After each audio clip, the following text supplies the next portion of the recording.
القصہ مختصر یہ کہ حضرت عبداللہ بن حسن بھی شہید ہو جاتے ہیں. جب حضرت عبداللہ بن حسن شہید ہو جاتے ہیں تو اب عالم یہ ہے حضرت قاسم کھڑے ہوتے ہیں. چچا جان مجھے اجازت دے دیے میدان کارزار میں جانے کی. امام عالی مقام فرماتے بھتیجے ابھی تمہارے بھائی شہید ہوئے, ابھی تمہارے بھائی شہید ہوئے, تم میرے بھائی کے آخری چراغ ہو, تمہیں دیکھتا ہوں قرار آ جاتا ہے. اے میرے بھتیجے تم نہ چاہو, اے میرے بھتیجے تم نہ جاؤ. امام قاسم کہتے چچا جان مجھے اجازت ضرور دے, اس لیے کہ میرے بھائی چلے گئے, رشتہ دار چلے گئے, میں بھی چاہتا ہوں کہ میں بھی جنگ کر کے شہادت کے جام کو نوش کر لوں, سرخروئی حاصل کر لوں, اور کہیں ایسا نہ ہو کہ تاریخ کی کتابوں میں لکھا جائے کہ قاسم کی شہادت نہیں ہوئی ہے. اللہ اکبر. قاسم ڈر گیا ہے کہ ایسا نہ ہو کہ تاریخ کی کتابوں میں لکھا جائے. امام حسین رضی اللہ عنہ فرماتے نہیں بیٹے تم مت جاؤ, تمہیں جانے کی ضرورت نہیں ہے, میں جاتا ہوں. اچانک امام قاسم کو یاد آ گیا کہ ایک دفعہ میرے بابا جان نے مجھے ایک تعویذ دی تھی اور کہا تھا کہ بیٹے قاسم جب بھی کوئی بڑی مصیبت آن پڑے اس تعویذ کو کھول لینا, اسے کھول کر کے پڑھ لینا, جو اس میں لکھا ہو اس پہ عمل کرنا. سوچنے میں پڑ گئے کہ اس سے بڑی تکلیف اور کیا ہو سکتی ہے, اب سے بڑی پریشانی اور کیا ہو سکتی ہے. تعویذ کو نکالا, جب تعویذ کو کھولا تو تعویذ میں لکھا تھا اے میرے بیٹے قاسم جب تم تعویذ کو پڑھ رہے ہوگے اس وقت تمہارے چچا کے اوپر بڑی تکلیف آ گئی ہوگی, لہذا اے میرے بیٹے قاسم اپنے چچا کے قدموں اپنے جان کو قربان کر دینا. اللہ امام حسن کی زندگی کو تو دیکھیں نا, امام حسن کی کرامت کو تو دیکھیں نا, انہیں پتا ہے کربلا میں کیا ہونا ہے, کب ہونا ہے, کون جائے گا, انہیں یہ بھی پتا ہے میرا بیٹا قاسم ضرور جائے گا. تبھی تو کہا تھا کہ تعویذ کھول کر پڑھ لینا, جو اس پر ہو لکھا اس پہ عمل کر لینا. تعویذ کو لکھا, خوشی کی انتہا نہ رہی, فوراً کاغذ کو لے کر کے امام حسین کی بارگاہ پہنچ گئے. کہا دیکھیں چچا جان میرے ابا نے یہ تعویذ مجھے دی تھی اور کہا تھا جب تیرے چچا کے اوپر بڑی پریشانی آ جائے اس وقت یہ تعویذ کھول کر دیکھ لینا. میں نے تعویذ کھول کر دیکھا ہے, اس میں لکھا ہے چچا جان کہ تمہارے چچا جب پریشان ہو تو اپنی جان کا نذرانہ پیش کر کے سرخروئی حاصل کر لینا. لہذا اے چچا جان اب مجھے کربلا میں جانے کی اجازت دے دیں. اللہ اکبر. امام عالی مقام ناچار ہو کر کے اپنے بھتیجے کو کربلا کی سرزمین پر جانے کی اجازت دے دیتے ہیں. تاریخ یہ بتاتی ہے حضرت امام قاسم جب میدان کارزار میں آتے ہیں تو شہادت کا وہ شان, وہ جذبہ ہے کہ اپنے سر پر خود بھی نہیں ہے, جسم پر زرا بھی نہیں ہے, ایک پتلا کپڑا پہن کر کے شہادت کے شوق میں میدان کارزار میں آئے ہوئے ہیں اور کہتے ہیں حل من مبارز, ہے کوئی جو مجھ سے مقابلہ کرے. اللہ اکبر اللہ اکبر. شمر دل جوشن نے کہا تھا یا غالباً عمر بن سعد نے کہا تھا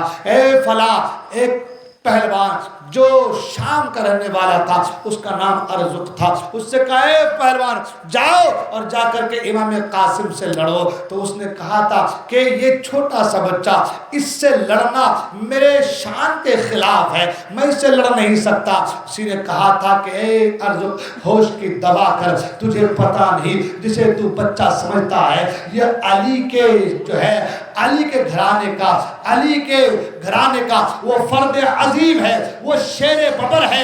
جب رن میں آ جاتے ہیں تو اچھے اچھوں کے چھکے چھڑا دیا کرتے ہیں, لہٰذا اس کو بچہ سمجھنے کی کوئی کوشش نہ کرنا. اس نے کہا کچھ بھی ہو میں نہیں جاتا, میرے 6 بیٹے یہاں پر موجود ہیں, کسی ایک کو بھیجتا ہوں ابھی جائے گا اور سر قلم کر کے لے کر کے آئے گا. ارزق نے اپنا بیٹا بھیجا. جب پہلا بیٹا گیا امام قاسم نے سر کو الگ فرما دیا, دوسرا بیٹا آیا اس کے بھی سر کو جدا کر دیا, اس کی تلوار کو اپنے پاس رکھ لی. تیسرا بیٹا آیا اس کے بھی سر کو علیحدہ کر دیا. یعنی 6 کے 6 بیٹے آتے گئے, کسی کو نیزے سے اٹھا کر پٹکا ہے تو ہڈیوں کا چکو سرما بنا دیا ہے, کسی کو تلوار ماری ہے تو سر کٹ کر دور جا کر گرا ہے, کسی کو پٹکے سے اٹھا کر پٹکا ہے تو عالم یہ ہے کہ جان نکل گئی ہے. اب عالم یہ کہ وہی ارزق پہلوان جو اب سے پہلے امام قاسم سے لڑنے کو اپنی توہین سمجھتا تھا, اب امام قاسم سے لڑنے کے لیے تیار ہو گیا ہے اور بالکل ہاتھی کی طرح ڈینگے مارتا ہوا بڑی اپنے جو ہے بہادری کے جلووں کو کا اظہار کرتا ہوا جو ہے میدان کارزار میں آتا ہے. اور آنے کے بعد کہتا ہے کہ اے بچے